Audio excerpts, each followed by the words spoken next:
Hello, welcome to Seed Savers Exchange. This is the Seed House. My name is John Reynolds. I'll be taking through a tour of the Seed House today. We'll start here in our lean-to where seed arrives and take you through the life cycle from when it arrives to when it leaves through this very same door and gets into gardens around the country. We're in the lean-to right here, and as you can see around me, there are big sacks of seed that have just arrived at Seed Savers Exchange here. So when we get seed, whether it's seed that's been grown on site here at Heritage Farm or through a contract grower that we work with, it all arrives as if it's the same thing in our seed lean-to here. We'll take you through and I'll show you where it gets stored and how it's properly put away so that it can get into gardens around the country. While we're here, I'll also point out that this is an opportunity to show you through how we've responded to the unique situation that COVID has impacted Seed Savers Exchange. It's been very interesting to see the response to the global pandemic through the eyes of a seed company. It's been extremely busy in the seed world right now, with a much greater demand from home gardeners and a greater interest in people around the world into seeing the food supply chain take more ownership of their own food supply chain. So here is what's formerly been our just storage for seed as it arrives, is now also functioning as an impromptu break room. As we go through the tour, we'll take you through the seed packing area, which also used to double as a break room as well. But now, to allow for more distancing, we've dedicated what used to be the break room as strictly seed packing area. So we'll get to that further on the tour. While we're speaking about COVID, I'll be putting my mask on and off as we go through the tour here, because it is an active seed house and there are people around, and we'll, if you see me putting my mask on and off, just know that this is a real place and hopefully it doesn't muffle my voice too much. We're walking through our shipping room here, and we'll revisit this later on the tour. But if we're talking about the life cycle of the seed, it arrives here in the lean-to, and then it is bucketed up and stored. The first stop on the storage is our drying room. We have a Munter's unit in here to dehumidify the seed and bring the humidity down under 10%. So anytime seed arrives here, whether it's produced on site or brought in through a contract grow, sits in here for at least 2 weeks until the humidity levels are such that they can be deep stored in our cooler, which is where we'll go to next. One of the functions it is to store seed for the upcoming year. So we're packing seed for 2021 growing season right now, and it's being stored on racks here.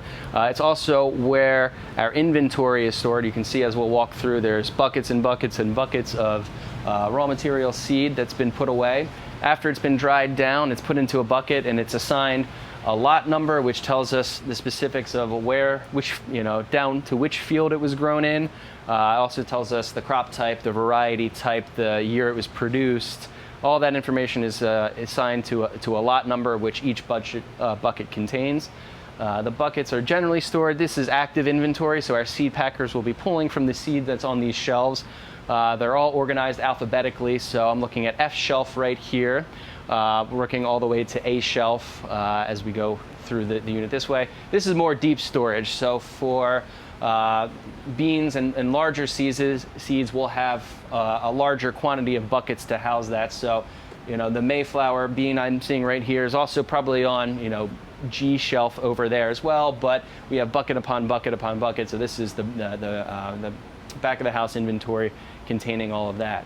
So as we walk through the many stacks here, we'll see on our right, this is G and H stack. We have sunflowers, beans, some of the heavier seeds are stored on the racks on this side, and we'll be entering our bulk pick line. So any of the sizes of or quantities of seed that we sell that don't fit into a traditional packet that you might be familiar with if you visited our visitor center, or if you've seen our seed rack programs at lawn and garden centers throughout the country, you're probably familiar with our seed packets. Anything that's in a larger quantity than that, for example, an ounce of beef feed mix, wouldn't necessarily fit in a seed packet. We also have on the table to the left here, should be 15 pounds of turkey crawl bean All of that stored in the cooler here in larger quantities that don't fit nicely onto the seed racks, which we'll get to as we go through the rest of the tour here.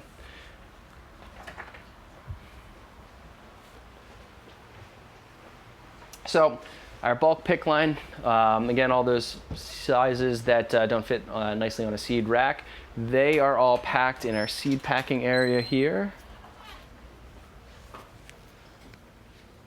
So to the left here we have our bulk inventory room. This is where buckets are pooled and they're packed into our bulk size packets and heat sealed, as Meg is doing for us right now. They're heat sealed and put back onto the bulk pick line where we just exited from. So that's all of our bulk sizes. For our packets, which you might be more familiar with, our picture packets, they are packed either at our conventional or organic stations, depending on if they were grown organically or if they were grown conventionally. They're also packed on our Willard packing machine. Willard is the name of the company who had built the seed packing machine for us originally. We'll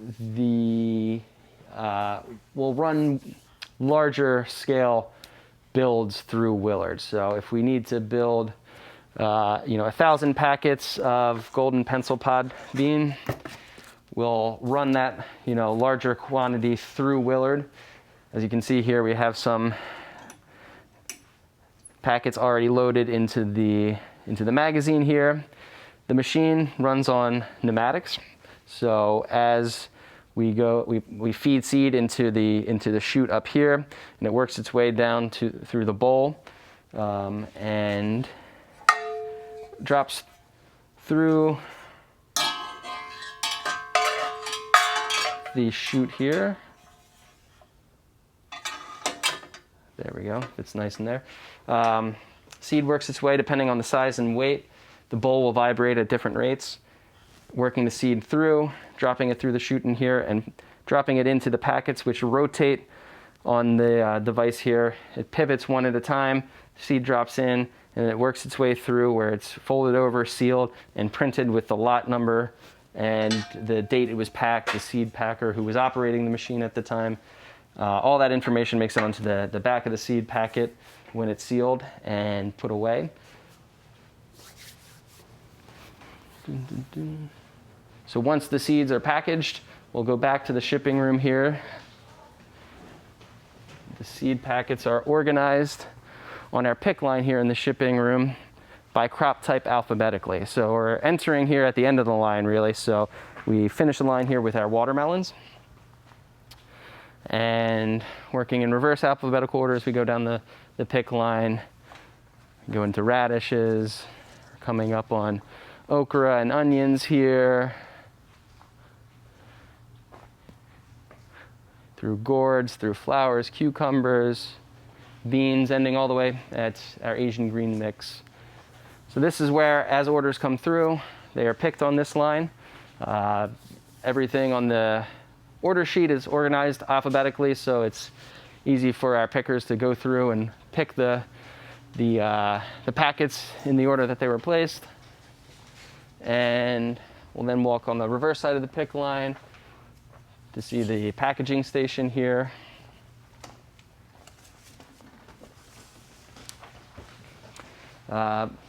Orders here are all combined, so we have orders that contain bulk items, packets, some of our products, our t-shirts which are available and I'm wearing right now, our garden tools, books, all of that gets packaged together at the ship station right here and scanned with a shipping label and sent to all 50 states, Canada, and wherever else our customers find us to be planted into your gardens.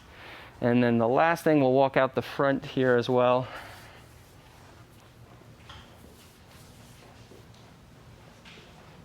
And we're walking into what's traditionally our customer service area, but again, as we're going through our response to the global pandemic, any work that can be done remotely in customer service is one of those things that we are fortunately able to handle from home. Our customer service associates are working from home right now, so we've converted this area into a second pick line to allow for more distancing of our seed pickers. And we'll end here with an example of one of the seed racks you may have seen in a co-op or a garden center near you. This is an example of one of those. So yeah, thank you for coming through in this very interesting year. It's been a real learning experience for everyone here to see, how our response to the global pandemic and the incredible influx in seed interest in seeds, interest in gardening has really been a challenge for us to respond to, and it's been fantastic to see the explosion in interest in gardening, and we're happy to take part of that and do our small part to rise to the challenge here. So thank you again for coming, and have a good day.